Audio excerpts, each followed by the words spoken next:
Bonsoir à toutes et à tous, nous attendons vos questions, SMS, Internet et réseaux sociaux pour alimenter notre discussion. On veut la vérité, on ne veut pas crever. Avec ces slogans, des habitants et des militants écolos ont laissé éclater leur colère à Rouen hier soir. 5 jours après l'incendie de l'usine Lubrizol, les autorités ne parviennent pas à rassurer la population. 5 ministres se sont quand même rendus sur place depuis jeudi, y compris Édouard Philippe qui a promis la transparence totale. Alors la liste des produits concernés sera publiée dans les heures qui viennent, mais en réalité, la défiance s'est installée. Les habitants font eux-mêmes les prélèvements, mettent en doute la parole de l'État.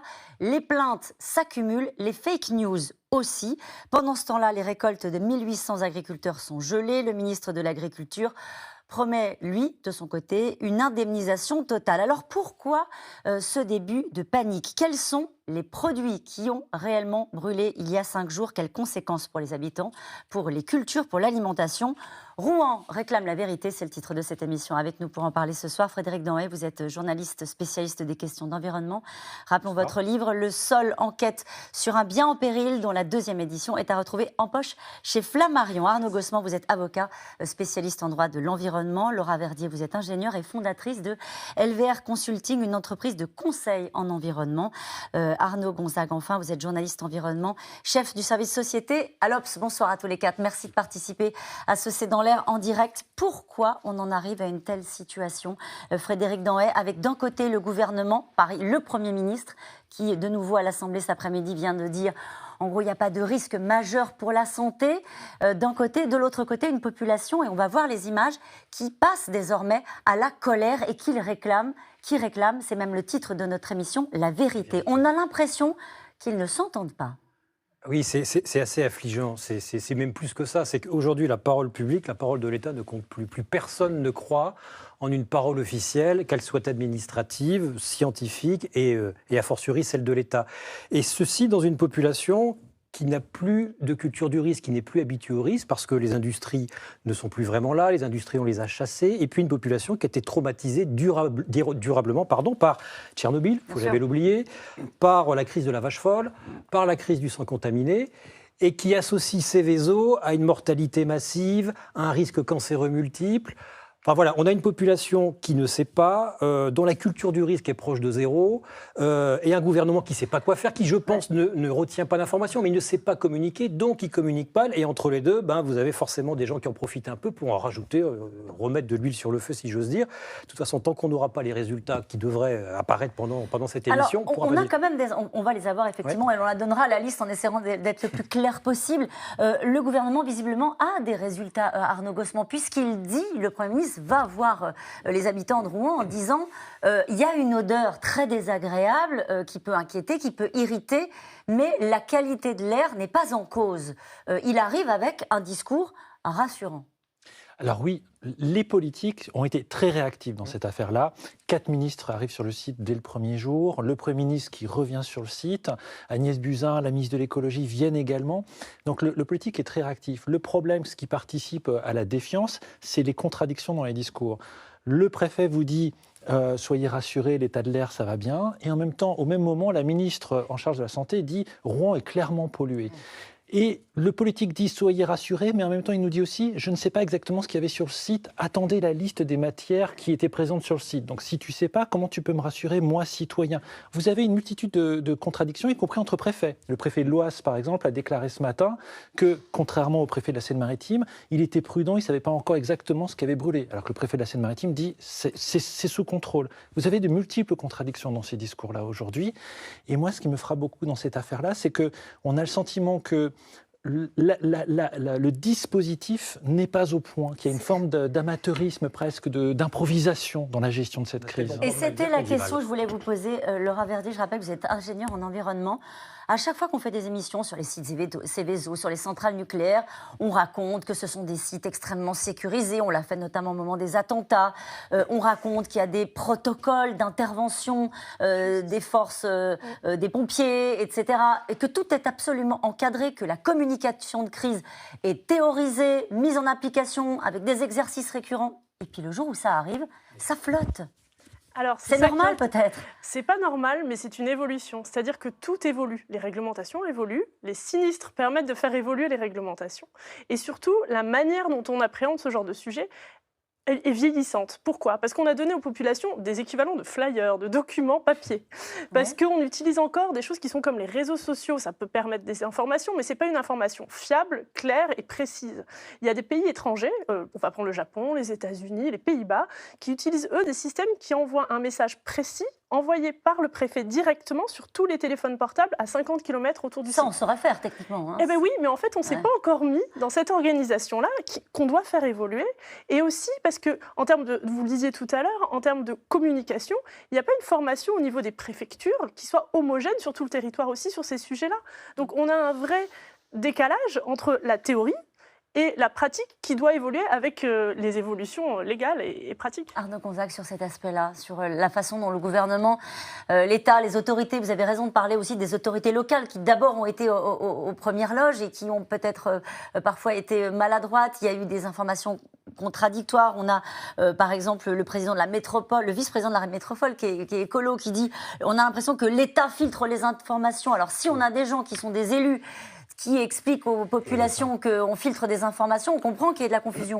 Mais ce qui est vrai aussi, c'est qu'en l'occurrence, le gouvernement a été plutôt responsabilisant sur cette histoire. Depuis le début, alors que très souvent dans les histoires passées, on a tendance à dire « il n'y a aucun problème, ça n'arrivera pas ». Là, il faut reconnaître au gouvernement, et c'est une des premières fois à ma connaissance, qu'il a dit tout de suite « il ne faut pas consommer les produits animaux, le maraîchage, on fait attention, il y a des confinements, les écoles, ça ne rouvre pas, on va immédiatement aller nettoyer, etc. » Donc d'une certaine manière, moi j'étais le premier à dire ça change un peu.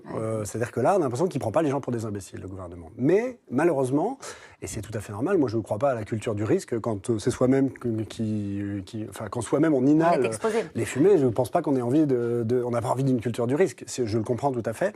Mais c'est vrai qu'il y a eu effectivement des cafouillages. Il y a quelque chose de on sent quelque chose de très hiérarchisé entre le Premier ministre, la ministre, le préfet, le machin, à une heure où effectivement les réseaux sociaux ça va très vite. Il y a des images qui circulent, il y a des propos qui sont tenus, tout est un peu à égalité dans la tête des gens. Et on a l'impression effectivement que les autorités ont encore une vision un peu dépassée des choses.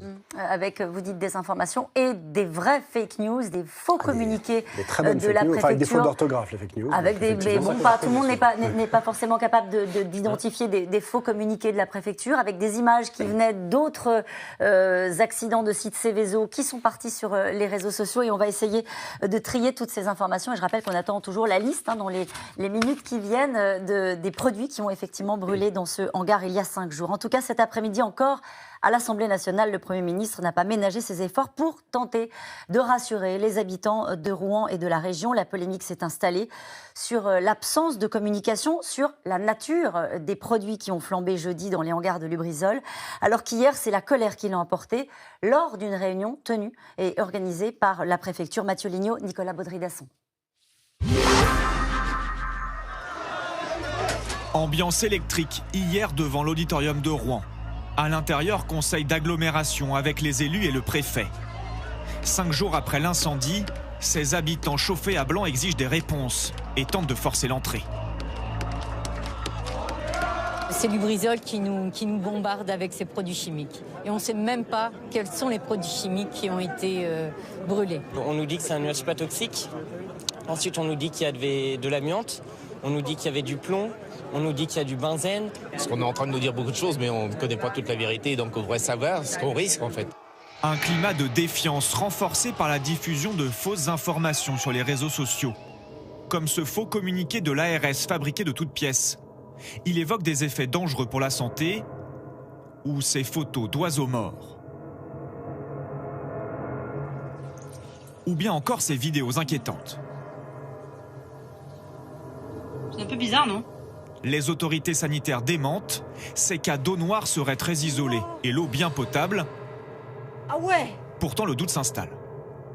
5 ministres se sont rendus sur place en quelques jours. Le gouvernement tente tant bien que mal de rassurer une population prise de nausées, de maux de tête. Hier, au tour d'Édouard Philippe, d'aller sur le terrain. Je ne dis pas que les odeurs ne sont pas gênantes, encore une fois. Je vous dis simplement ce que disent les analyses qui m'expliquent qu'elles ne sont pas nocives et qu'elles sont gênantes. Voilà. C'est tout à fait le sens des analyses qui nous sont données. Un certain nombre d'autres analyses doivent arriver au fur et à mesure qu'elles sont réalisées. Nous ne pouvons pas donner les résultats avant qu'elles soient terminées, mais dès qu'elles seront réalisées, nous donnerons et nous communiquerons l'ensemble des résultats. Jeudi, un spectaculaire incendie ravage l'usine Lubrizol. Le feu éteint, c'est maintenant la polémique qui enflamme les politiques.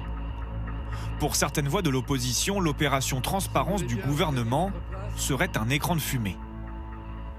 Depuis vendredi, vous savez, dans l'usine se trouvait de l'hydroxyde de potassium, une substance corrosive pour la peau, les yeux et surtout les voies respiratoires. Oui ou non, mesdames, messieurs les ministres, ce produit a-t-il brûlé dans l'incendie? Oui ou non? Depuis vendredi, vous savez, comment expliquez-vous que c'est seulement aujourd'hui que peut-être le préfet va rendre publique cette liste? Cet après-midi, Édouard Philippe a effectivement annoncé la publication de la liste des produits dangereux qui ont brûlé. Mais trop tard, aussi pour Delphine Batho. Elle était ministre de l'Environnement en 2013. À l'époque, la même usine a connu un incident. Avec plusieurs députés, elle demande une commission d'enquête parlementaire. Le problème, c'est que cette culture de l'État, en matière de risques industriels, de risques technologiques, de risques qui ont un impact sur la santé, sur l'environnement, donc écologique, c'est une culture de la relativisation. Quand, par exemple, a été posée la question de l'impact de cette pollution sur la nature, sur la faune, sur la flore, le préfet a répondu la pluie fera le nécessaire. Et dans la nature, rien ne se perd, tout se transforme. Donc non, on ne peut pas faire des réponses aussi légères. Chercher des réponses et pour certains chercher des responsables. Une trentaine de riverains ou commerçants de Rouen ont déposé une plainte, notamment pour mise en danger d'autrui ou préjudice financier. L'ancienne ministre de l'écologie, Corinne Lepage, a elle aussi saisi la justice pour avoir accès à un maximum d'informations. Il y a beaucoup de questions sur les conditions de fonctionnement de cette installation, de ces autorisations. Certaines auraient été délivrées très récemment, sans études de risque préalables, sans évaluation environnementale préalable. Tout ça pose question. Donc, nous avons, avec l'association Respire et une centaine de personnes physiques, décidé de demander au président du tribunal administratif de Rouen de nommer un expert dans des délais très courts. Une manifestation est prévue ce soir devant le palais de justice de Rouen. Quelques heures avant la révélation par les autorités de nouveaux résultats d'analyse concernant la pollution. Et cette question qui nous est posée ce soir, pourquoi ce sont les politiciens qui communiquent sur cet accident et pas la direction du site ? Elle a communiqué. Il n'y a pas que les politiciens, les préfets ont communiqué, et il y a eu une communication aussi du directeur du site qui a annoncé une plainte pour destruction involontaire, un événement qui serait venu de l'extérieur de l'usine, donc ils ont communiqué sur le fait qu'ils saisissaient aussi la justice. On entendait Delphine Batho dire qu'il y a la culture de la relativisation. Est-ce que quand on est en responsabilité, on peut arriver en disant « Mon Dieu, c'est très grave, restez chez vous ». C'est le rôle des pouvoirs publics, ils sont bien obligés de relativiser pour éviter les mouvements de foule, puis essayer, éviter les paniques, et puis essayer d'être dans la raison, si tant est que ce soit possible. Sauf que c'est impossible parce qu'il y a un manque de culture scientifique, il y a un manque de culture du risque. La chimie véhicule beaucoup de fantasmes. Donc dès qu'on parle de benzène, dès qu'on parle d'hydrocarbures, on imagine toujours un risque majeur. Parce qu'on ne sait pas ce que c'est, Parce qu'on ne sait pas ce que c'est. On mélange le danger et le risque, on mélange la toxicité immédiate, aiguë, avec la toxicité sur long terme. Tout ça fait peur. La chimie fait peur, l'industrie a toujours fait peur, raison pour laquelle on a délocalisé largement nos entreprises pour aller polluer ailleurs. Et on se retrouve aujourd'hui avec une méconnaissance, avec une peur nourrie de fantasmes qui fait qu'on est terrorisé, peut-être pour pas grand-chose, et là on est terrorisé, et je crois qu'il n'y a personne qui est capable véritablement de communiquer correctement dans ces moments-là. Alors, moi j'ai des questions très simples. Quand le Premier ministre dit les scientifiques, il parle de qui? C'est qui les scientifiques? On les voit pas. Non, mais parce que c'est important, il a l'air de s'appuyer sur des Bien enquêtes. sûr. Ces enquêtes ont-elles été menées le jour même, dans les jours qui viennent? Dites-nous un petit peu comment les choses se passent techniquement. Techniquement, vous avez le préfet qui est en charge de la région. À ce titre-là, le préfet a une équipe technique qu'on appelle la DREAL, qui sont les inspecteurs de l'environnement aujourd'hui, qui ont certes à contrôler les sites pour vérifier si tout va bien ou si tout va mal et mettre des pénalités, mais qui sont aussi un soutien technique pour le préfet en situation de crise. Ils sont rattachés au ministère. Exactement. Ils sont rattachés au ministère de l'Environnement. Et à ce titre-là, ce qui est important, c'est de se dire qu'il y a des vrais scientifiques à l'intérieur des organes de l'État qui sont complètement en capacité. Et ceux-là, c'est ceux qui ont, entre autres, participé à l'analyse des documents qui ont été fournis par la préfecture sur son site en ligne. Ça veut dire que cette parole-là est suspecte pour les habitants de Rouen parce qu'elle vient, parce qu'elle vient d'une agence qui dépend du gouvernement. Et voilà. Oui, mais alors... Ce qui est intéressant, c'est aussi dans le référé qui a été mis en place par Corinne Lepage, qu'on a vu dans le reportage, c'est qu'il demande une expertise indépendante. Ça, c'est très intéressant. Et puis, il y a quelque chose qui me paraît un signe des temps très très fort aujourd'hui, très contemporain, c'est qu'il y a des prélèvements citoyens. C'est-à-dire l'association qu'elle représente, Respire, va organiser avec une centaine de personnes ce qu'elle appelle des prélèvements citoyens. C'est-à-dire monsieur et madame tout le monde à Rouen va aller prélever des galettes, va aller prélever des suies avec un huissier, pour montrer, parce qu'il prévoit déjà, à tort ou à raison, il prévoit déjà que les expertises officielles, de toute façon, seront sujettes à caution. Il paraît que les prélèvements, justement, individuels étaient interdits. C'est-à-dire que les seuls prélèvements qui vaillent sont les prélèvements qui sont gérés, organisés par les organisations de l'État. Mais c'est logique. C'est logique, oui. C'est sûr que la loi précise qui doit faire quoi. Il y a effectivement les services de la DREAL en situation d'urgence, et c'est pour ça que je ne voudrais pas qu'on dise que les experts, les scientifiques ne sont pas indépendants. Il y a d'autres services qui viennent. Il y a notamment la cellule risque chimique des pompiers, le service d'incendie départemental incendie secours.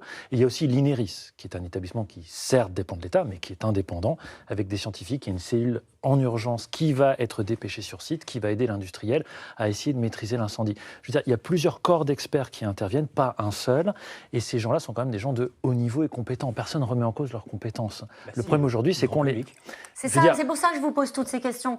Vous dites le grand public, il suffit d'aller voir sur les réseaux sociaux pour se rendre compte qu'il y a des gens qui considèrent que, de toute façon, les vrais prélèvements n'ont pas été effectués le bon jour, qu'on leur a demandé d'attendre, que ces organisations-là ont intérêt à cacher la vérité pour je ne sais quelle raison. Oui, c'est pour ça que je vous pose des questions très simples, très basiques sur les gens qui sont derrière ces analyses. Il n'y a pas de protocole scientifique, à ma connaissance, en matière de Seveso qui détermine comment, à la suite d'une explosion de ce type-là, est lié à un panache, parce qu'on est sur en plus un risque nouveau pour des juristes, qui est celui du panache, comment effectivement il faut procéder. L'expert a un devoir lui-même de respect des règles de l'art, ça c'est ce que nous dit le juge, et il doit justifier de son travail. Mais il n'y a pas une loi qui dit il faut que tu fasses exactement comme ça. Alors on analyse quoi en ce moment? La qualité de l'air, la qualité de l'eau, la qualité des sols? Les suies qui sont déposées sur les légumes, sur les sols un peu partout. Et on va voir, j'en suis persuadé, on va voir des traces de dioxine et de furane qui sont des produits liés justement à la combustion à très haute température des hydrocarbures qui étaient dans l'usine. Ça ne va pas être très surprenant. D'accord. Le problème, c'est le taux et ensuite... Oui. Non, mais parce que je reprends des choses qu'on a entendues et qui sont sujets à rumeurs. On a entendu, attention, ne manipulez pas sans gants, ne faites pas le ménage de ces suies-là sans vous protéger. Et en même temps, on dit, ça ne risque rien, on n'a pas d'informations sur la qualité de l'eau et on vient de voir dans les images. Ça, c'est une communication consternante. Enfin, on le connaît, le risque. C'est à peu près le même type de risque qu'on a sur les marées noires. Quand, moi, je me souviens, l'Erika, on avait des gens qui venaient essayer de sauver les oiseaux sans gants, sans rien du tout. Et le lendemain, ils avaient ce qu'on appelle une chloracnée, c'est-à-dire qu'ils avaient des manifestations épidermiques, des rougeurs sur la peau. C'est logique, ce risque-là, on le connaît. D'accord. Mais alors, de dire qu'il n'y a pas de risque, c'est complètement fou, évidemment qu'il y a un risque. Mais le bon sens devrait amener justement ne surtout pas toucher à ces produits-là, surtout pas toucher aux suies qui, sans vouloir affoler, sont classés cancérigènes. On le sait, ça, de toute façon. Ça, on le sait. Et ça peut être classé cancérigène parce qu'on le touche, mais ne pas poser de problème pour l'inhalation. Non, c'est surtout l'inhalation. Ah, c'est surtout l'inhalation. Non, mais parce que je reviens l'inhalation, l'ingestion. D'accord. Après, c'est des problèmes de toxicité juste sur la peau. Arnaud Conzac. Oui, moi j'ai trouvé très intéressant aussi que les syndicats de policiers qui sont intervenus, eux-mêmes tirent la sonnette d'alarme en disant on a vu des policiers, sans protection, forces de l'ordre, sans protection, et qui tirent la sonnette d'alarme en disant mais même ce qui est censé représenter l'État tout-puissant, vaillant, fort, eux-mêmes ils avaient pris de nausées, de vomissements, et ils disent attendez, vous avez exposé nos hommes à des trucs pas possibles. On est vraiment dans quelque chose de... Et ça veut dire que c'est pas préparé non plus lorsqu'on intervient sur un site classé Seveso, les pompiers, les premiers à intervenir doivent être protégés? Oui, bien sûr, il y a un plan particulier d'intervention, mais ce qui est fou, c'est que j'entendais qu'il y a une polémique qui est en train de naître à la suite de déclarations d'une déléguée syndicale du site sur l'existence même d'un plan particulier d'intervention. J'ose espérer qu'il y en avait un, c'est obligatoire, qui décrit effectivement, mais c'est vrai que les témoignages sur place sont quand même troublants. L'incident se fait à 2h40, aux alentours de 2h40, et les riverains qui ont été interrogés par vos confrères décrivent que les informations arrivent en fait au petit matin, c'est-à-dire plusieurs heures. Avec une alarme qui se déclenche beaucoup plus tard. Exactement. Et donc en fait, tout d'un coup, pendant une partie de la nuit, des personnes riveraines assistent aux flammes et ne savent pas ce qui passe, se sentent abandonnées à ce moment-là. D'où la colère aussi aujourd'hui qu'on peut comprendre. Pour moi, ça, c'est lié aussi à un mélange dans la communication. Elle n'est pas précise. Une communication précise serait plus technique et permettrait d'éviter toutes ces questions qui, en fait, mélangent un petit peu beaucoup de choses techniquement. Un exemple très concret, quand vous parlez de mettre les mains dans les pollutions. Dans les polluants, il y a 2 familles de polluants, techniquement parlant. Il y a les familles de polluants qu'on appelle cancérigènes, où il faut une exposition long terme, c'est-à-dire il faut respirer régulièrement des poussières d'amiante quand on est un travailleur, typiquement, et des pollutions chroniques, enfin, ou l'inverse, qui vont être ponctuelles, toxicité aiguë, et celles-là, on pourrait plus creuser la mort des gens dès le jour même de l'explosion, et c'est ça qui a interpellé les pouvoirs publics. C'est juste dans la manière dont ils communiquent à ce sujet, au lieu de nous dire, nous avons vérifié d'abord la pollution aiguë, il n'y a pas de risque. Nous allons travailler sur la pollution chronique long terme. Oui, nous allons travailler sur tel sujet et tel sujet. Ça manque de précision, ça manque de technicité, parce qu'en fait, les gens ont besoin de connaître les noms des substances pour se rassurer, de connaître, c'est un petit peu, je vais vous faire un rapprochement, vous avez un enfant qui saigne, si vous lui dites « tout va bien, ne t'inquiète pas, tu ne vas plus saigner », ça ne le rassurera pas. Si vous lui dites « je vais te mettre un bandage, je vais te soigner, je vais m'occuper de tout ce qu'il faut pour arriver à une solution », là vous allez régler la question. Il ne suffit pas de dire que tout va bien. Exactement, il faut expliquer. Et d'ailleurs, vous disiez, ils veulent savoir les noms. La question qui est posée depuis 5 jours, c'est pourquoi on n'a pas la liste des produits qui ont brûlé jeudi soir dans les hangars de ce site, encore une fois classé Seveso. C'est pas rien, plutôt en plus Seveso seuil haut, donc vraiment avec un danger pour les populations alentours. Là, depuis quelques heures, on explique que c'est lié à une circulaire de 2017 concernant les actes terroristes. Donc ça veut dire que le gouvernement et que l'entreprise n'avaient pas le droit de donner la liste de ces produits pour des raisons de sécurité ? Il faut distinguer 2 choses. Il faut distinguer l'information dont dispose l'administration et risque terroriste ou pas, peu importe. L'exploitant industriel doit en permanence indiquer, je dis bien en permanence, pas ponctuellement, quelles sont les substances, les matériaux qu'il utilise, qu'il manipule, dans quelles conditions. Il y a un devoir d'information permanent de la part de l'exploitant industriel auprès de l'information, auprès de l'administration. Donc, pardon, ça a l'air très clair pour vous, mais ça veut dire qu'au quotidien, ça veut dire que cette entreprise disait à la préfecture, on attend de fûts de je ne sais pas quoi dans nos hangars, c'est ça, c'est au quotidien ? Non, ce n'est pas au quotidien, mais c'est dès qu'il y a une modification dans l'activité du site. Là, par exemple, au mois de juillet, les prescriptions de fonctionnement de cette usine ont été actualisées par le préfet. Le préfet a repris un texte à destination de cette usine pour actualiser les prescriptions de fonctionnement. Pourquoi ? Parce que cette usine, il y a quelques mois, a demandé une augmentation de la capacité de stockage de ces matières dangereuses. Donc l'administration a instruit ce dossier-là et l'administration a estimé à cette occasion-là qu'elle n'avait pas besoin de demander à l'exploitant une actualisation de son étude d'impact, c'est-à-dire un document qui décrit tous les risques éventuels de cette activité professionnelle. L'administration s'estimait suffisamment informée et elle n'a pas demandé d'étude d'impact. Aujourd'hui, cette même administration nous dit attendez, j'ai pas la liste, on va vous donner la liste. Alors, risque terroriste ou pas, eux, ils doivent être informés, évidemment. Après que nous ne soyons pas tout de suite informés, il faudra le justifier, parce qu'il y a déjà... C'est un problème, ça, pour vous, Arnaud Gossement, le fait qu'on ait attendu 5 jours pour savoir ce qui avait brûlé ? Oui, c'est un problème, surtout le sentiment que l'administration elle-même découvre qu'il y a sur le site. Par exemple, le toit en amiante, le préfet nous dit, nous avons découvert qu'il y a un toit en amiante qui a brûlé. Mais il devrait le savoir avant, ça. Très sincèrement, il ne s'agit pas d'accuser qui que ce soit. Ce sont des informations dont on se demande pourquoi l'administration semble parfois les découvrir. C'est peut-être un problème de communication, mais c'est quand même très étrange. Le dossier, encore une fois, a été instruit au mois de juillet dernier. Je dirais même au-delà de ça, c'est-à-dire que le Code du travail impose à un site industriel de tenir en permanence un listing de tous les produits chimiques présents sur le site avec les classes de danger, c'est-à-dire la dangerosité de chacun des produits, la quantité de produits entrant-sortant. Les bonnes pratiques industrielles aujourd'hui, c'est de savoir exactement la quantité de chaque produit présent sur site. Pourquoi ? Justement dans ce dont on parlait tout à l'heure, qui est d'anticiper un incendie, un accident, pour pouvoir fournir cette liste aux pompiers. Donc en fait, c'est quelque chose qui est en permanence et qui fait partie de la vie d'un site. Donc aujourd'hui, pour moi, il est irréaliste de penser que la liste n'existait pas. Ou alors c'est qu'il y a une faute majeure d'un point de vue purement Code du travail.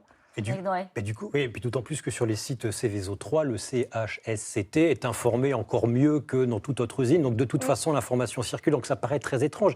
Et puis comme le disait Arnaud, voilà, on a ce toit avec l'amiante. Donc ça ne peut que réveiller. Mais quel est l'intérêt pour le gouvernement de garder pour lui une liste comme celle-ci ? Je veux dire, si on se met de l'autre côté. Peut-être qu'il voulait être sûr, peut-être qu'il ne voulait pas paniquer les gens en délivrant des informations, des noms de molécules qui de toute façon allaient faire peur. Mais le résultat, c'est que ça va être pire que tout. Il aurait mieux fait de le dire tout de suite. Peut-être qu'il y avait une information utile qui est de savoir la différence entre ce qu'il y avait sur le site et ce qui a brûlé. Et là, le gouvernement avait besoin de temps, tout simplement, pour évaluer la quantité de produits restants. C'est ça d'ailleurs qu'on devrait apprendre dans les heures qui viennent, c'est qu'est-ce qui a brûlé et en quelle quantité. Bon, ça c'est ce qui a été promis. Non, moi ce que j'ai trouvé extraordinaire, c'est qu'une des rares substances qui a été nommée par le ministre, en l'occurrence Didier Guillaume, ministre de l'Agriculture, c'est l'amiante. Oui.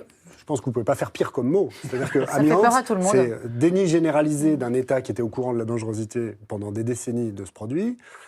Absence d'indemnisation des victimes de l'amiante, donc qui sont des milliers et des milliers. Enfin, je veux dire, si vous voulez employer le mot qu'il ne faut pas employer, ou alors qui va faire éveiller toutes les suspicions, c'est vraiment le mot amiante qu'il faut employer. Il aurait suffi de dire l'amiante c'est dangereux, sauf que là il a brûlé, donc il est devenu inerte, il n'est pas parti dans l'atmosphère, corrigez-moi si je me trompe. Pourquoi on n'a pas dit ça tout simplement? Encore une fois, on revient à la com. Pour revenir sur cette circulaire liée aux attentats terroristes, qu'on en a fait des émissions ici sur les questions terroristes, et là pour le coup à chaque fois c'était une préoccupation de dire est-ce que ces sites-là sont protégés des risques terroristes. Ça se justifie de dire non, on ne va pas communiquer sur le contenu des produits qui sont stockés dans des entreprises comme celle-ci parce que ça pourrait donner de mauvaises idées à des terroristes. Je veux dire, elle existe cette circulaire, on l'a pas sortie, c'est pas une invention de ces dernières heures, quoi. Non, cette circulaire décrit des recommandations, des pratiques. Ce n'est une circulaire, ce n'est pas une règle de droit. Bref, sans rentrer dans les détails, d'abord, je répète, l'administration devait être au courant. Or, elle nous semble nous dire qu'elle n'était pas au courant, qu'elle ne communique pas sur le risque terroriste. Pourquoi pas? Mais ça sort hier. Pourquoi elle ne nous dit pas beaucoup plus tôt? C'est-à-dire le matin même de l'explosion. Excusez-moi, je ne peux pas tout de suite vous dire ce qu'il y a sur le site parce qu'il y a peut-être un problème terroriste. Ce qu'ils ne font pas, ça sort un peu. On a l'impression que c'est pour justifier ce qui s'est passé. C'est aujourd'hui que ça sort cette histoire de risque terroriste. Est-ce que les riverains sont formés quand on vit à côté d'un site comme celui-ci? Est-ce qu'on est formé? Est-ce qu'on est, par exemple, au courant, puisque l'administration l'est, des produits qui sont stockés? Oui. Normalement, oui. Oui, on est informé déjà au moment de l'acte qu'on l'achète, puisqu'on a une obligation via le notaire d'avoir une information sur le fait qu'on est dans un périmètre de site Seveso. Et après, il y a des campagnes régulières, justement ce dont vous parliez quand vous parliez d'organisation. Il y a des campagnes régulières d'information. C'est pour ça que je vous parlais de flyers et de documents papier sur ces informations. Ouais. Et c'est là où je pense qu'on peut clairement progresser dans la manière dont on informe les populations autour. Après, on a un tissu urbain là qui est très proche de l'usine et lié à l'histoire de l'industrialisation en France où on ne peut rien faire contre ces sujets-là. Donc bien sûr, il y a des plans de prévention des risques technologiques qui sont en place pour essayer, donc c'est un plan d'urbanisme en fait, qui va mettre des règles autour des sites industriels à risque majeur, comme un Seveso, seuil haut, pour dire, vous riverains, en cas de risque, il faut que vous soyez plus informés, il faut que vous soyez au pire éliminer de cette zone-là pour ne pas pouvoir être éliminé physiquement le jour où il y aurait un vrai problème. Et dans ces cas-là, on essaie de les informer. Mais la qualité de l'information n'est pas aujourd'hui suffisante. Et puis qu'est-ce qu'on fait tous de l'information? En théorie, par exemple, quand vous achetez une maison près d'une rivière, vous êtes tenu informé du risque inondation. Mais qui en tient compte vraiment? Et on finit par s'habituer à l'absence de matérialisation du risque. Donc on peut donner toutes les informations qu'on veut. Si on ne revient pas dessus régulièrement, le risque, on finit par l'oublier et malheureusement, on finit par être surpris. Mais ça veut dire que vous parliez de l'étranger. À l'étranger, il y a des formations régulières, par exemple, des riverains sur comment agir lorsqu'on a un incendie qui se déclenche sur un site comme celui-ci, évacuation, pas évacuation. Là-dessus, il y a une doctrine française, il y a quelque chose, des leçons à tirer? Non, la doctrine française, c'est l'information de manière à permettre aux citoyens de se déterminer. Vous avez raison de rappeler qu'il y avait un plan de prévention des risques technologiques sur ce site. Mais vous avez aussi raison de rappeler que c'est un vieux site qui date de 1954. Et le plan de prévention qui est censé décrire comment on doit vivre ou ne pas vivre autour de ce site, lui, il date de 2014. Et il est à peine mis en vigueur. En fait, ça fait 2 ans, grosso modo, que les plans sont à peu près au complet et qu'on commence à les mettre en œuvre. Le problème aujourd'hui, c'est que donc concrètement, sur l'urbanisation autour de ces sites, on ne fait pas grand-chose. Mais si on ne fait pas grand-chose, ce n'est pas uniquement à cause de l'État. C'est aussi parce qu'il y a des maires qui veulent urbaniser, c'est aussi parce qu'il y a des citoyens, vous avez raison, qui n'en font rien de cette information. Moi, j'ai déjà des confrères avocats qui m'ont dit qu'ils avaient été saisis par des citoyens vivant à quelques mètres de ce site de demandes de recours contre les plans de prévention des risques technologiques. Pourquoi? Parce que ça fait baisser la valeur des maisons de savoir qu'on est en zone rouge. Donc il y a une co-responsabilité, il n'y a pas que... Il y a un aspect psychologique. Moi, j'ai enquêté un petit peu sur les centrales nucléaires. Ouais. Vous savez, normalement, aujourd'hui, il y a un périmètre autour d'une centrale nucléaire qui a été longtemps de 10 km, qui maintenant est 20 km autour d'une centrale nucléaire. Il y en a beaucoup en France, dans laquelle, normalement, vous devez notamment recevoir un certain nombre d'informations et des cachets pour vous protéger. Voilà. Des pastilles d'iode. Il y a la moitié en France des gens qui ne vont pas chercher, qui habitent dans ces périmètres-là, qui ne vont pas chercher ces pastilles d'iode-là. Parce que quand on vit près d'un site à risque, on n'a pas forcément envie d'imaginer qu'il y a vraiment un risque. Ça, c'est un aspect assez psychologique, collectif, quoi, aussi. Et aujourd'hui, ces personnes-là, j'ai vu cet après-midi que des chauffeurs de bus avaient décidé de porter plainte. Il y a la volonté chez certains habitants désormais de se retourner contre X pour l'instant ou contre l'entreprise en se disant on a été sous-informés et on n'a pas eu les informations nécessaires. Je ne voudrais pas que les gens pensent que le juge a une baguette magique. L'affaire de la AZF explose en 2001. Oui. La Cour de cassation va se prononcer sur cette affaire le mois prochain. Donc, je veux dire, les procédures sont assez longues. Ce dont on a besoin aujourd'hui, c'est une indemnisation rapide des agriculteurs. Ce n'est pas le juge qui peut le faire. Et un suivi. Et une enquête administrative sérieuse et transparente. Et on va en parler du suivi médical sur le long terme qui a été réclamé aujourd'hui à l'Assemblée nationale au Premier ministre. En première ligne, on retrouve, vous en avez parlé une nouvelle fois, les agriculteurs. Le principe de précaution a conduit à geler la récolte et à détruire les stocks de lait dans une vaste zone au nord-est de Rouen. Et à Rouen, le ministre promet une indemnisation totale. En attendant, vous allez le voir, certains exploitants font eux-mêmes, on l'a dit tout à l'heure, les prélèvements, les analyses pour connaître l'étendue des dégâts. Myriam Zéhar, Victoria Rouxel et David Lemarchand. Dans cette exploitation, à 25 km de Rouen, cette productrice de lait a dû très vite s'adapter aux conséquences de l'incendie de Lubrizol. On est obligé de confiner nos animaux. Donc normalement, elles sortent dans 20 hectares d'herbe derrière, là. Et du coup, depuis jeudi, c'est à l'intérieur. Voilà, on ne peut plus les sortir. Une centaine de vaches confinées dans l'étable et du lait dont elle a dû se débarrasser suite à un arrêté préfectoral. 6400 litres au total, soit 2 jours de traite. Environ 2000 € de pertes. Faute de consigne, elle a même déversé son lait sur une de ses parcelles. Un épandage que l'agricultrice a filmé. Personne n'est venu collecter notre lait pollué. Voilà. Donc nous avons l'obligation de le détruire. Voilà. Hier, nous avons mis 6400 litres comme ça dans la nature, en fait. Donc nous avons peut-être repollué nos terrains. Pour connaître ce que contient précisément son lait, l'agricultrice a recueilli des échantillons et a sollicité le laboratoire choisi par la préfecture. Selon elle, l'établissement a refusé d'analyser ces prélèvements. On espère pouvoir faire analyser notre lait. Enfin, voilà quoi. Pourquoi on n'a pas le droit d'analyser notre lait? Pourquoi ce labo ne veut pas analyser notre lait? Voilà. Donc peut-être qu'on partira même à l'étranger faire analyser le lait. Des agriculteurs inquiets, d'autant que d'autres produits sont concernés. Dans le village voisin, les consommateurs sont devenus vigilants. Effectivement, nous, nos fermes sont, on va dire, en restriction, même si le nuage n'est pas passé par rapport à eux. Nous, ils l'ont été d'office, donc plus d'œufs, plus de poules, plus de légumes. Donc bon, on essaye de faire comme on peut. Je fais confiance à mon petit épicier. Je vais lui demander si les produits sont locaux ou pas locaux, mais je pense comme il y a eu des restrictions, que les agriculteurs ont respecté les prescriptions et je vais acheter ce que je trouve. Des exploitations à plusieurs centaines de kilomètres de Lubrizol auraient également été impactées. Le nuage s'est en effet déplacé dans d'autres zones du nord de la France. Comme ici dans l'Aisne, à 250 km de l'incendie. Cet éleveur a lui aussi dû jeter sa production. Ça représente 2 jours de traite, ça représente 3 400 €. Ça me fait quand même mal au cœur, c'est 2 jours de travail pour rien. Son champ de maïs, qui sert à nourrir ses bêtes, a lui aussi probablement été pollué. J'ai un doute. J'observe des petites taches noires. S'il est avéré que notre maïs est vraiment toxique, je pense qu'on ne l'ensilera pas. Et ça, pour nous, c'est catastrophique, on ne peut pas s'en remettre. Ça veut dire qu'on perd l'alimentation de nos vaches pour tout l'hiver. Des craintes auxquelles le ministre de l'Agriculture a tenté de répondre hier, en visite sur une exploitation située non loin de l'incendie, où il rencontre quelques producteurs. Vous allez être indemnisé, vous allez avoir des avances. Et puis, c'est le principe de pollueur-payeur. Ce n'est pas aux contribuables français de payer pour quand il y a une catastrophe.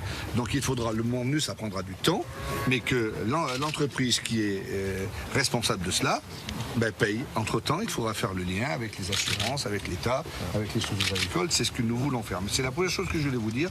Vous êtes des victimes. Au moins 1800 producteurs auraient été touchés. Le ministère de l'Agriculture promet une indemnisation sous 10 jours.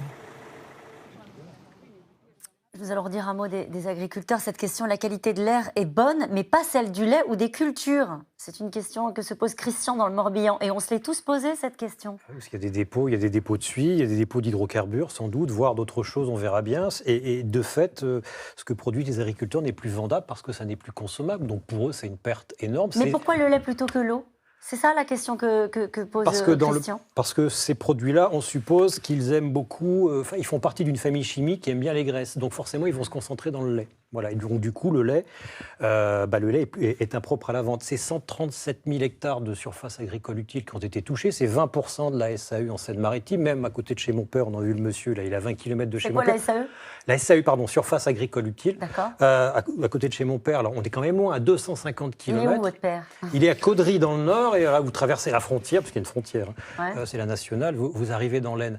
Ah, voilà, le panache, il n'aurait fait que quelques kilomètres. Non, le panache a fait 250 km. La conséquence est jusqu'à 250 km, on va mesurer une dépréciation des produits agricoles. Et quand le ministre dit « vous serez indemnisé sur 10 jours », mon œil. Pourquoi ? Pourquoi mon œil ? Parce que l'État n'a pas les moyens, parce que le système assurantiel agricole est compliqué, donc ils vont se retrouver le bec dans l'eau avec tous leurs autres problèmes. Et ce que disait l'agriculteur est très juste, c'est que là, on va affronter... Ils ont déjà eu du mal avec la canicule, avec le foin qui est moins présent, parce que la canicule a fait que le foin était moins produit. Et là, ils vont se retrouver avec l'impossibilité de mettre en stabulation, c'est-à-dire de fabriquer les aliments de l'hiver, à partir du maïs qui vont être obligés de détruire. Donc la situation des agriculteurs se cumule. Mais ce qui est curieux dans cette histoire-là, c'est qu'on a l'impression que le principe de précaution est extrêmement sévère pour les agriculteurs, parce qu'ils produisent de l'alimentation. À une distance extrêmement éloignée, et que sur la question, on se posait la question de l'eau, par exemple. Là, c'est un mystère, oui. Ça reste un mystère. Alors, sur l'eau, c'est assez étonnant, c'est-à-dire que sur le site de la préfecture, on a un communiqué nous disant bien que l'eau potable est bien potable. Pour autant, nous n'avons pas d'analyse d'eau disponible sur le site de la préfecture. Or, pour assurer la potabilité, il faut s'assurer que les analyses sont conformes aux seuils légaux. Donc, si elles existent, elles n'ont pas été communiquées, c'est ça que vous dites. Exactement. Ouais. Et sachant qu'il y a la potabilité de l'eau, ça c'est le premier sujet qui est un sujet sanitaire, mais après, il y a l'eau pour les écosystèmes, c'est-à-dire la faune et la flore. Alors, on parlait un petit peu de flore sur l'aspect alimentaire pour l'homme, mais on parle d'écosystèmes avec des êtres vivants qui peuvent être impactés aussi. On connaît les effets de ces substances-là, on ne les connaît pas dans le détail, je vais vous en donner quelques-unes, puisque le préfet en a communiqué quelques-unes, mais on connaît les processus, les conséquences que ça peut avoir pour la santé, pour l'alimentation, oui. Bien sûr. Alors, sur les substances qui ont été listées et qui ont été recherchées pour l'instant, on parle d'hydrocarbures, donc deux grandes familles qui sont les HAP, hydrocarbures aromatiques polycycliques, et les BTEX, qui sont le benzène, dont on a beaucoup parlé, le toluène, l'éthylbenzène et le Il bisylène. y a une émission sensible du benzène qui va faire l'objet d'un suivi, a dit le préfet à l'instant. Très bien. Et après, il y a une autre famille, ce sont les métaux lourds, et il y a eu un sujet sur le plomb, puisqu'on a retrouvé des quantités assez importantes de plomb, à proximité d'écoles notamment. Donc c'est une de ces raisons qui a fait justement que les écoles ont été fermées et qu'il y a eu une mise en sécurité des zones et un nettoyage des zones. À mon avis, c'est sur l'aspect plomb, parce que le plomb, c'est important pour les enfants. On en parle beaucoup à titre personnel de ce sujet. Est-ce qu'il y a une substance qui est redoutée par les pouvoirs publics, les dioxines. La famille de molécules issues de la combustion des hydrocarbures qui a fait que Seveso est devenu ce que c'est, que Seveso était un problème sanitaire énorme. Ce sont des molécules cancérigènes strictes, ce sont des molécules qui génèrent des problèmes à n'en plus finir au niveau de l'embryon, etc. Enfin, je veux pas aller plus loin pour ne pas faire peur aux gens qui nous écoutent. Et c'est des produits qui agissent au picogramme, c'est-à-dire à l'équivalent d'une cuillère à soupe dans une piscine olympique. C'est pour ça que c'est difficile de les mesurer, parce qu'ils sont à peine décelables, et en plus les études coûtent cher, prennent du temps, etc. C'est ça qu'on redoute. Après, c'est toujours la question de l'exposition. C'est pas parce que vous êtes exposé immédiatement tout de suite à une infime quantité de dioxine que vous aurez un cancer ou que vos bébés auront un problème dans 25 ans. C'est très difficile à mesurer, c'est pour ça qu'il faut un suivi. Ce qui avait été fait à Seveso à l'époque, en 1976, pendant 25 ans, il faut qu'il y ait un suivi. Seveso, c'était en Italie, hein ? C'était le 10 juillet 1976, le jour du vote de la fameuse loi de protection de la nature, et on a mesuré vraiment les conséquences que 25 ans après. Donc là, ça veut dire que le gouvernement ne fera pas l'économie d'un suivi de santé dans la région. Oui. À tout le moins, enfin, il faut qu'il y en ait un. Alors parmi les produits qui ont été cités par le préfet à l'instant, donc on a évoqué le benzène, on vous avait tout à l'heure parlé de l'amiante. Visiblement, selon le préfet, il n'y aurait pas de risque avéré à l'amiante, ce sont les mots précis, puisqu'il faut l'être qu'il a utilisé. Il a parlé de qualité de l'air habituelle. Est-ce que ça veut dire qu'elle est bonne ou mauvaise ? En tout cas, elle est habituelle. Il a cité le terme de mercaptan, Alors là, visiblement, c'est une substance qui est utilisée C'est un gaz odorant voilà. qui est fait pour détecter les fuites. Donc, il n'a pas de risque sanitaire majeur. Exactement. Et on avait déjà eu une fuite sur la même usine, voilà. Cette usine-là en 2013, exactement, où le mercaptan s'était senti entre Paris et Londres. Vous donnez l'ampleur. Mais il n'y avait aucune toxicité. C'est ce qui explique les odeurs, mais pas de toxicité avérée. Aucune. Bon, et l'ensemble de la liste sera communiqué sur le site de la préfecture. C'est comme ça qu'il faut procéder maintenant, donner tous les détails des produits, en précisant quand même qu'il y a 160 fûts qui sont dans un état délicat et qui restent à évacuer dans l'usine, vient dire encore une fois le préfet à l'instant. Moi, je vous avoue que quelque chose que je ne comprends pas, c'est pourquoi aujourd'hui... Je ne suis pas sûre qu'on puisse vous aider. On va voir. Et peut-être, c'est pourquoi aujourd'hui le préfet nous dit qu'il y a un problème, qu'il y a un déficit d'information, qu'il faut encore faire des investigations, qu'on découvre tout ça. Et pourquoi il y a quelques mois, je me répète, mais l'administration a considéré que ça allait si bien que ça, qu'il n'y avait pas besoin de demander une actualisation de l'étude d'impact, et a autorisé cet industriel à 2 reprises d'augmenter le tonnage de matière à risque sur ce site-là. Je vous avoue qu'il y a une attitude ces derniers mois et une attitude aujourd'hui qui me paraît totalement contradictoire de la part de la préfecture. Mon hypothèse aujourd'hui, malheureusement, c'est que l'administration, tant du point de vue des moyens humains, 500 000 sites industriels, 1200 inspecteurs en équivalent temps plein, tant du point de vue du Code de l'environnement, qu'on a quand même beaucoup raboté ces dernières années pour faire plaisir, parce que soi-disant le Code de l'environnement, c'était l'ennemi de la croissance. Je pense que la polémique va rebondir dans les mois prochains, se disant que c'est peut-être dans l'intérêt de personne, parfois, de supprimer certaines obligations d'information et d'évaluation. Et là, on a une préfecture qui semble effectivement être victime de ce rabotage du Code de l'environnement. Est-ce qu'il y a des cas d'école des histoires précédentes qui pourraient nous inspirer en France ou à l'étranger, en se disant, voilà, là on a bien géré, là on n'a pas géré. Parce que je vais au bout de ma question. Depuis quelques jours, tout le monde se dit, il y a une série qui marche très bien en ce moment, qui s'appelle Tchernobyl. Tout le monde fait la comparaison, en disant, oui, mais voyez, regardez, on envoyait des personnels qui n'étaient pas protégés, et puis on a caché les informations, et puis. Ça procède aussi de cette psychose et de cette panique qu'il y a pour une partie de l'habitation des habitants de Rouen. Mais Seveso, ça a été très bien géré. Immédiatement dans les mois qui ont suivi, on a évacué les gens, on a créé une zone d'exclusion un peu comme à Tchernobyl, c'est 1500 hectares. On n'a plus le droit d'y habiter jusqu'en 2040. On a excavé, comme on dit, le sol sur 1 mètre d'épaisseur pour le traiter, tellement ce sol était gavé de dioxine. Et puis on a fait surtout ce suivi médical pendant 25 ans, ce qui aboutit à une bien meilleure connaissance des perturbateurs endocriniens. Je vous le fais très court. On a remarqué au bout de 25 ans, il n'y a pas eu de mort à Seveso. Il n'y a pas eu de mort. Il y a eu 804 vaches mortes, mais il n'y a pas eu de mort. Contrairement à ce qu'on pense intuitivement, on pense qu'il y a eu des morts, on pense qu'il y a eu des cancers. A priori, il n'y a pas eu de cancer. Bon. Ce qu'on a observé au bout de 25 ans, c'est que parmi les jeunes hommes qui étaient présents, les adolescents, qui étaient présents sous le nuage, qui ont respiré le nuage à Seveso, 25 ans après, ils ont eu 45% de filles en plus que la normale. C'est-à-dire que les dioxines ont perturbé ou bien la formation du sexe réel chez les embryons, ou bien ont modifié leurs spermatozoïdes. On ne sait pas trop les mécanismes. Voilà, mais ça a été obtenu, et ça a été une révolution dans la recherche fondamentale, ça a été obtenu parce qu'il y a eu un suivi tout de suite. On a pris 300 hommes, 300 femmes en 1976, juste après ce qui s'est passé, et on les a suivis pendant 25 ans. C'est ça qu'il faut faire aussi également là, pour voir si demain il ne va pas se passer quelque chose. Moi, je trouve que c'est un cas d'école, Seveso. Ça a été fait en France sur un autre site qui est Métal Europe. Exact. Métal Europe, c'est le nord de la France, c'est une pollution avérée au plomb. Alors, la différence, c'est que Métal Europe, c'était une pollution qu'on appelle chronique, c'est-à-dire un certain temps de vie de l'installation industrielle elle-même qui a pollué les alentours. Là, on est sur un phénomène accidentel, donc qui est un petit peu différent. Pour autant, sur Métal Europe, il y a un suivi des populations au plomb. On a eu des études épidémiologiques de l'impact sur les populations, et c'est clairement ce qui va être mis en place aujourd'hui, je pense. Une question, dans quel cas on évacue ? Alors, quand il y a un risque aigu, instantané, c'est-à-dire, comme je vous disais tout à l'heure, il y a l'aspect chronique dans le temps, et il y a l'aspect accidentel tout de suite. Le risque là, c'est que selon les substances qui étaient présentes, il y aurait pu avoir certaines substances qui créent une mort presque instantanée des populations autour. Dans certains cas de figure, ça peut être le cas. On voit cette carte à l'instant des sites Seveso en France. Et là, on se dit, en fait, on en a tout autour de nous. Est-ce que là-dessus, on va devoir évoluer, on va devoir changer les mentalités, les process Oui, c'est vrai, il y a 1300 sites Seveso en France, dont 700 sont aussi dangereux que Lubrizol. ce que disait tout à l'heure Frédéric, c'est-à-dire que le problème, c'est qu'on n'est plus habitué à vivre avec des usines, des installations qui sont dangereuses, et peut-être à juste titre en certaines parties, mais le problème, c'est que ces usines-là sont quand même utiles, sinon elles n'existeraient pas.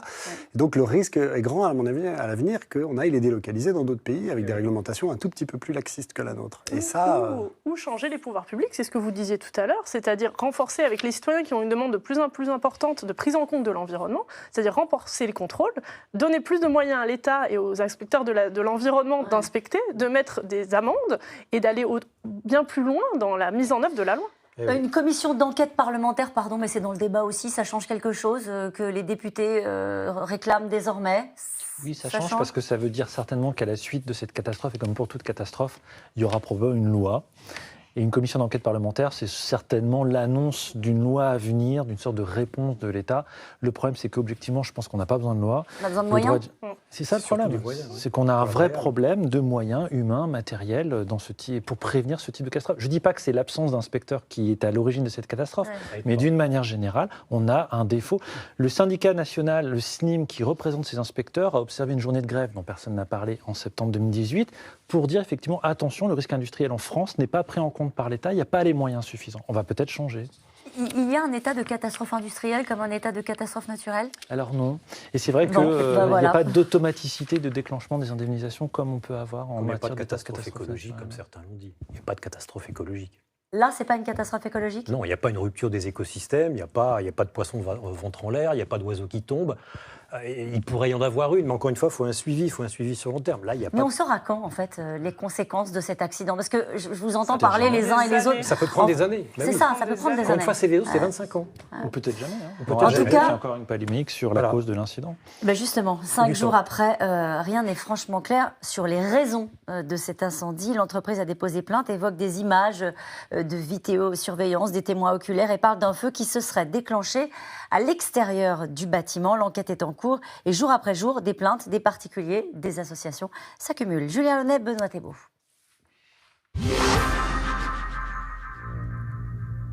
L'ampleur de l'incendie rend le travail d'investigation plus délicat.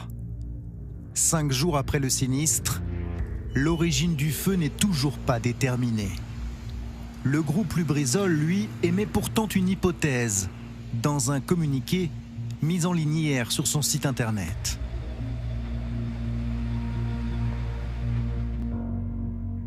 La vidéosurveillance et des témoins oculaires indiquent que le feu a tout d'abord été observé et signalé à l'extérieur du site de Lubrizol Rouen, ce qui suggère que l'origine du feu est extérieure à Lubrizol et que le feu s'est malheureusement propagé sur notre site. Lubrizol a porté plainte contre X pour destruction involontaire. Faut-il y voir un acte de malveillance? Rapidement après l'incendie, les dirigeants de ce groupe de chimie américain avaient exprimé des doutes. Dans une zone destinée au stockage, comment expliquer cet embrasement? Je suis très étonné de voir un incendie qui démarre comme ça, en pleine nuit, à un endroit où il n'y a personne.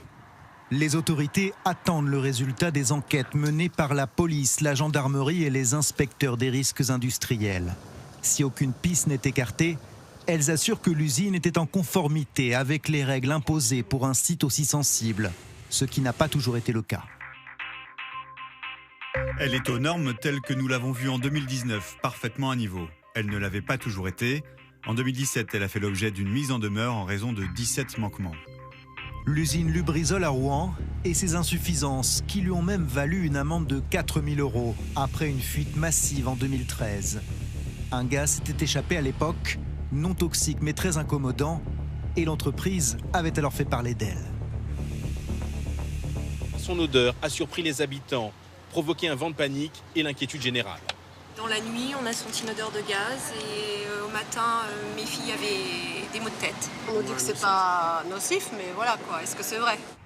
Après l'incendie de la semaine dernière, le dispositif de sécurité pose question. Pourquoi l'alarme ne s'est-elle pas déclenchée immédiatement? C'est un endroit où nous stockons des produits en fût qui sont effectivement en limite de propriété. Il n'y avait aucun travaux dans la zone. Et donc il y a des alarmes et des caméras de surveillance qui permettent de suivre la situation dans cette zone. Mais visiblement, et je pense que le feu s'est déclaré avec une telle violence et une telle rapidité que les systèmes d'alarme ont tout de suite été mis hors circuit et n'ont pas pu fonctionner. Lubrizol, une usine qui produit notamment des additifs pour huile de moteur. Il s'agit d'un site Seveso en seuil haut, niveau de risque le plus élevé. La France compte près de 700 installations comme celle-ci, réparties sur tout le territoire. En principe, rien n'est laissé au hasard pour éviter le pire. Lorsqu'il s'agit de Seveso seuil haut, depuis l'accident d'AZF en 2001, si vous vous en souvenez, eh bien, en fait, il y a eu énormément de dispositifs et d'améliorations qui ont été apportés aux dispositifs de prévention des risques et de sécurité. Parmi elles, en fait, dès qu'on est classé Seveso seuil haut, eh bien évidemment, il y a une étude de danger. Une étude de danger, c'est pour penser tous les scénarios possibles au sein du site industriel. Depuis ce matin, un autre site Seveso en seuil haut suscite l'inquiétude en Seine-Maritime. L'usine de fabrication d'engrais Borealis, à environ 4 km de celle de Lubrizol, a été mise à l'arrêt. La raison, une perte d'alimentation électrique. En général, c'est la loi des séries, mais ces deux-là étaient moins risqués, moins dangereux que ce qui s'est passé à Rouen. Que sait-on exactement des circonstances de l'incendie de l'usine Lubrizol, à l'heure où on se parle? Pas grand-chose? C'est terriblement inquiétant aussi, je trouve. Ouais. C'est-à-dire, effectivement, le gestionnaire du site dit que c'est un feu de départ extérieur. Il a déposé plainte pour feu de départ involontaire, donc on suppose que ce n'est pas terroriste, voilà. On suppose, en fait. Enfin, on suppose non. Enfin, on peut que supposer, oui, vu qu'on ne sait rien pour l'instant. Enfin, vu que le terme involontaire a été dit, on suppose que c'est le cas. Je trouve ça incroyable aussi qu'on ne sache pas réellement, 5 jours après, ce qui a bien pu se passer, si c'est un court-circuit, si c'est une installation extérieure qui aurait eu un feu, qui aurait brûlé. C'est ça qui que le feu ait pu prendre aussi vite, parce que quand on stocke des matières inflammables, a priori, on a une certaine capacité à isoler. On a déversé de la poudre, enfin c'est pas de la poudre, de la mousse, et là il n'y a rien eu apparemment. C'est étonnant. Est-ce que l'entreprise pourrait avoir la volonté de se dédouaner? Parce qu'on a entendu, on a entendu le ministre de l'Agriculture cibler clairement l'entreprise. Le Premier ministre l'a fait aujourd'hui à l'Assemblée nationale en disant, en tout cas les responsables on les connaît, ils devront rendre des comptes. Quand on regarde ce qui s'est passé par le passé avec AZF, etc., on va rentrer là dans des procédures en fait juridiques, judiciaires même. Oui, alors les procédures judiciaires ne permettent pas toujours de savoir exactement ce qui s'est passé. Dans AZF, par exemple, le juge n'a pas réussi à apporter cette vérité-là, et chacun repart avec sa vérité. L'exploitant industriel, c'est normal qu'il se défende. Aujourd'hui, effectivement, il y a une enquête pénale qui est en cours, il y a le parquet qui s'est saisi, il a certainement envie d'avoir accès aux informations que les juges vont ensuite collecter. On n'en sait absolument rien. C'est vrai que c'est étrange qu'on n'en sache rien. Le plus important, c'est l'enquête administrative qui, elle, est en cours, avec les inspecteurs qui sont formés pour cela et qui vont déterminer les causes du sinistre, on l'espère. Mais aujourd'hui, dire c'est l'entreprise, c'est l'État qui n'a pas assez contrôlé, etc., personne n'en sait rien en réalité. Et c'est normal qu'au bout de 5 jours, on ait encore des délais raisonnables, ou est-ce qu'habituellement, encore une fois, pardon de vous poser toujours la même question, mais est-ce que quand on se tourne vers le passé, on peut se dire non, c'est quand même très long, ou au contraire, c'est des process qui sont assez normaux? Enfin, avant, ça savait rien. Avant, on ne savait rien. Et avant 76, il n'y avait pas d'études d'impact, donc il faut imaginer ce qu'était la France industrielle avant les 2 lois de 76.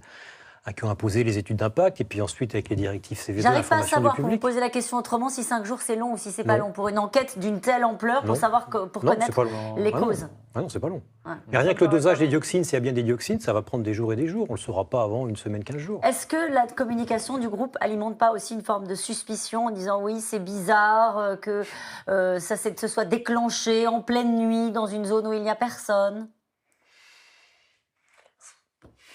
On peut douter de tout. Le problème, c'est le mélange des genres. En fait, on est en train d'essayer de parler de tous les sujets à la fois, qui noie, en fait, pour moi, le vrai message, qui est de savoir est-ce que c'est dangereux aujourd'hui? Oui, non. Est-ce que c'est dangereux dans l'avenir? On peut pas répondre à cette question. Aujourd'hui, oui, on sait répondre que à l'heure actuelle, personne ne peut mourir d'une émanation gazeuse. Ça, on sait y répondre. Oui.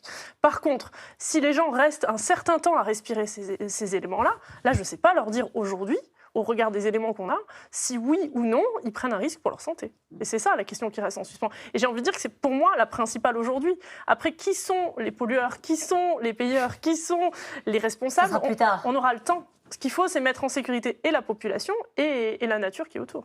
Vous disiez tout à l'heure, ça va peut-être déboucher sur une loi et ça va peut-être déboucher sur des moyens. Comment ça se passe à l'étranger, le contrôle de ces sites? industrielle, est-ce que c'est pareil ? Non, objectivement, la France est vraiment à la traîne en matière industrielle. La vraie réponse qu'apporte la France au risque industriel, c'est délocaliser, on l'a dit, des industries. Et c'est un choix politique à faire. Est-ce que oui ou non, on veut maintenir une industrie en France, au-delà des secteurs stratégiques dont on ne peut pas se passer, dont les carburants? Mais objectivement, c'est une vraie question.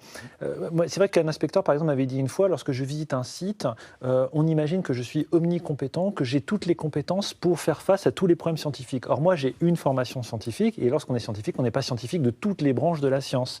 Dans certains pays, par exemple, comme l'Allemagne, effectivement, l'inspection a autant de scientifiques que de causes, que de secteurs, que de problèmes à investiguer, et sur un même site, on n'en voit pas une seule personne. Est-ce qu'on va pouvoir se passer... Cette carte, elle est impressionnante, la carte, on vient voir des sites Seveso, on en a parlé tout à l'heure. Est-ce qu'à terme, on va sortir les sites Seveso des zones urbaines ? Vous pouvez... En fait, ça coûte de l'argent, enfin, c'est quasiment impossible. Donc il faut vivre avec les industries. Il faut vivre avec le risque, oui. Quand c'est possible, c'est fait. C'est-à-dire que dès qu'il y a une demande d'extension d'un site industriel ancien et qu'on sait que ça va impliquer une augmentation du risque, on leur demande de s'en aller. Par contre, sur un site qui est existant, qui opère comme il a toujours opéré depuis 50 ans, qui peut se permettre de leur dire aujourd'hui, vous allez cesser votre activité? Et ils sont de plus en plus vertueux ou est-ce qu'il y a du laisser-aller? Alors, dire comme ça. Oui, non, au contraire, les pratiques environnementales des industriels sont de bien meilleures qu'avant. Ce qu'on paye en France, c'est notre historique industriel. C'est-à-dire, on parlait de la loi 76 qui a fait des évolutions, mais la France a fait la révolution industrielle. Donc le passif qu'on a, ce qu'on appelle le passif environnemental, c'est-à-dire l'historique de nos sols, qui par exemple contiennent encore énormément de pollution historique, ça on le paye aujourd'hui. Et c'est pas les pratiques aujourd'hui, c'est pas en 2019 qu'un site pollue le plus, bien sûr que non. Par contre, un site qui est là depuis 1952, bien sûr qu'il pollue. Si je peux permettre d'ajouter juste une réflexion, lorsque vous dites à un site industriel « partez », vous générez d'autres risques. Par exemple, que l'industriel se volatilise. C'est Métal Europe. Le jour où le préfet dit à Métal Europe ça suffit, il se volatilise. Ce n'est pas le cas ici, c'est déjà la bonne nouvelle. On voit que les dirigeants s'expriment et il faut leur en donner quitus de ce point de vue-là. Deuxièmement, lorsque le site industriel s'en va, il y a peut-être une friche, un site qui est pollué. Et il y a une pollution à traiter du sol, voire du sous-sol. Or, à la surface, il n'y a plus personne. Qui va payer ? Et alors, on a des procédures, etc., qui sont très, très compliquées, où on se retrouve parfois avec ce qu'on appelle des sites orphelins. Il n'y a plus d'industriels, il y a une pollution qui reste, et on ne fait que sanctuariser la zone. Enfin, je veux dire par là que la solution miracle, j'entendais que des collectivités demandaient à ce qu'on exproprie les sites industriels. C'est pas la solution. La solution, c'est soit c'est dangereux, on arrête, mais c'est pas la question de la propriété, c'est la question du risque. Est-ce qu'il est suffisamment maîtrisé? Est-ce qu'on tolère ces activités?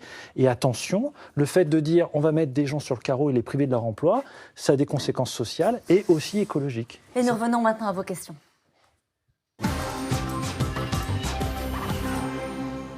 Combien parmi les habitants en colère sont capables de comprendre une liste de produits chimiques sophistiqués?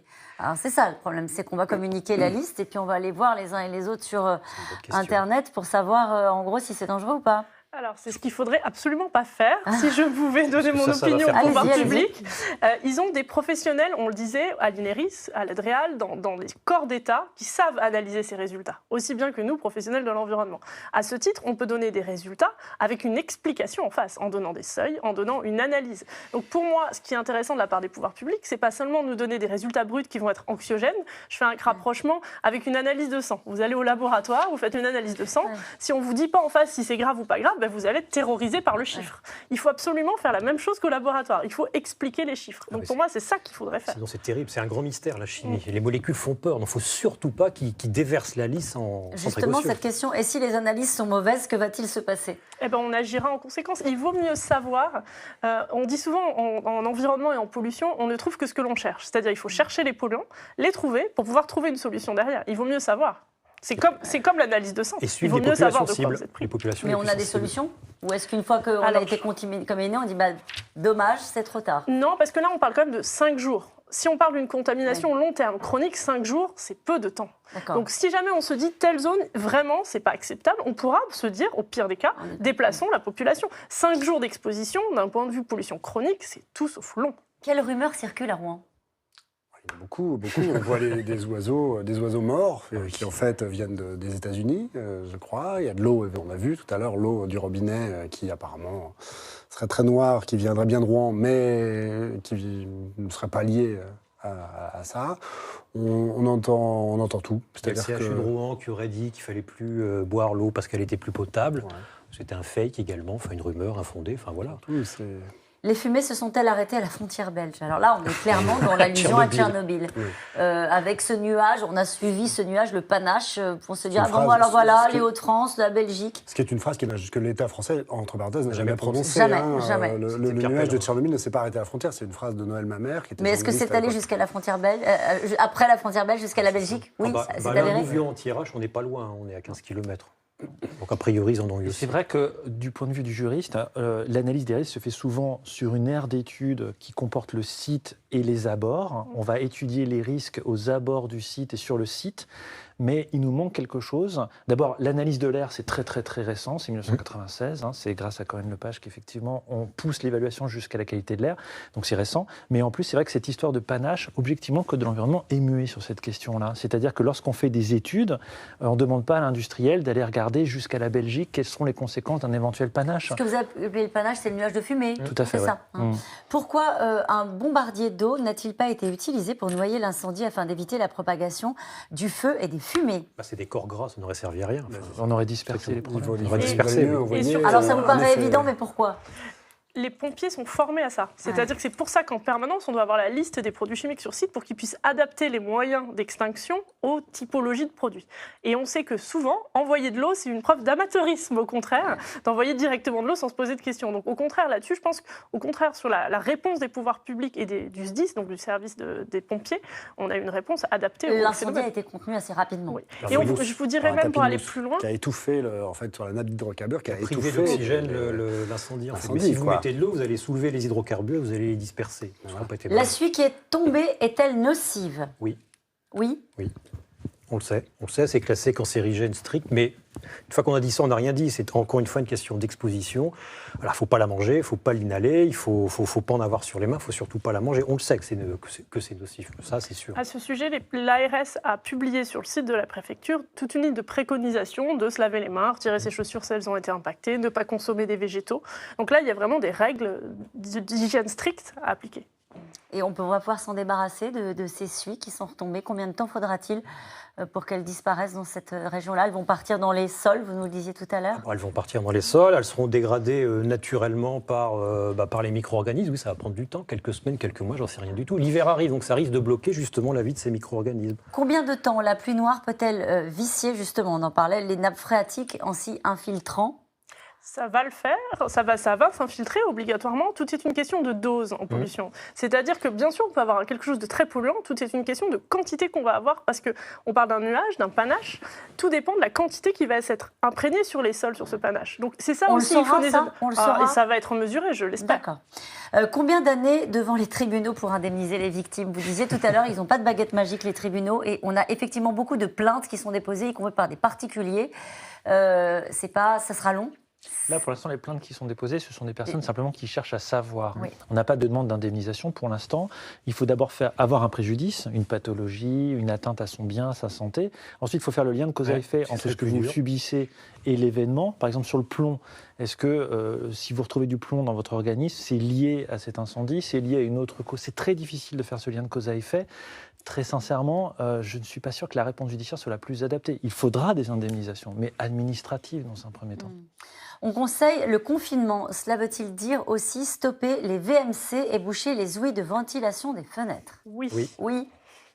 Le confinement, le principe est d'assurer... Alors, le confinement a été demandé par la préfecture au moment où il y a eu l'incendie. Il a même été demandé un petit peu tardivement. C'est toute la polémique qui fait que le confinement a été demandé à 8h au lieu d'être demandé à 2h du matin. Mais le confinement, qu'est-ce que ça veut dire ? C'est que s'il y avait eu un risque de mort rapide lié aux procédures, au gaz, il fallait s'assurer qu'on était loin d'une sortie, loin de plus avoir de VMC, de plus avoir d'arrivée d'air neuf, en fait. À l'heure des réseaux sociaux, faut-il craindre la propagation de fake news ? Comment démêler le vrai du faux ? C'est vrai que c'est pas facile. Et en préparant cette émission, on a dû le faire aussi, tenter de démêler le vrai du faux. Mais ça pose la question de la culture scientifique en France et de l'absence de médiateurs en matière scientifique. On citait le faible nombre d'inspecteurs des sites, il y a aussi le faible nombre de toxicologues et d'éco-toxicologues qui connaissent ces molécules. Y avait-il une sirène pour prévenir le voisinage de se calfeutrer ou d'évacuer ? Oui, je crois, oui. Il y en avait une, et elle a sonné aux alentours de 8h. Bonsoir, merci à vous tous. C'est la fin de cette émission qui sera rediffusée ce soir à 22h30. On se retrouve demain à 17h50 pour un nouveau C'est dans l'air. Belle soirée sur France 5.